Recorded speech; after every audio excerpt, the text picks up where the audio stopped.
طلت عروسنا تباهى وتختال مثل الفرس زن دلال وهبة. هابينها بنت الرياجيل الأبطال أم الوصوف النادرة والعجيبة. دامت أفراحكم. طلت عروسنا تباهى وتختال مثل الفرس زن دلال وهبة. هابينها بنت الرياجيل الأبطال أم الوصوف النادرة والعجيبة. سموا عليها من حواسد وعبال وباركوا لها الأمير العريبة. لكانها مبروك والعز الإقبال أيام طول العمر تهتجيبه. مهرها أصيل وربعك ألفين خيال يا الفاتنة يا المرهفة هي الرهيبة. والحازم فيها المدايح والأقوال ساس الفخر بخاف من يعتزيبه.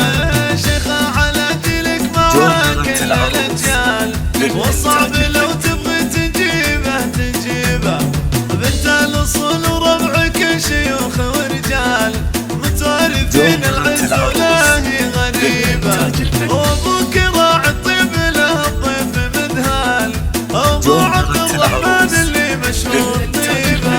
أمي كبيرة ولسه نعم مضرب مثال أبو عبد الرحمن وصيتها الاعتنيبة. وإخوانك أحزابك وذخرك بكل حال رؤوس الرجال مهونين الصعيبة. واختك لها غنيت بالشعر موال شموخها كل العباد الحكيبة. وخالاتك اللي ماخذات أجمل اتصال كاللول والياقوت بالتدريبة. وسنيتك نهى قمر زين وقبال بالزين والأوصاف والله عجيبة. هذه نهى والعبد اللي قام الأفعال عزوة فخر وللصدور الرحيبة. وياسن أبوها له مكانه ومنزال لمنزل الرسل القمم يعتليبه. وأم ترك اللي يشوفها يشرح البال بنت الرجال الوفية والعريبة. وقدامها يلا عسى سنينك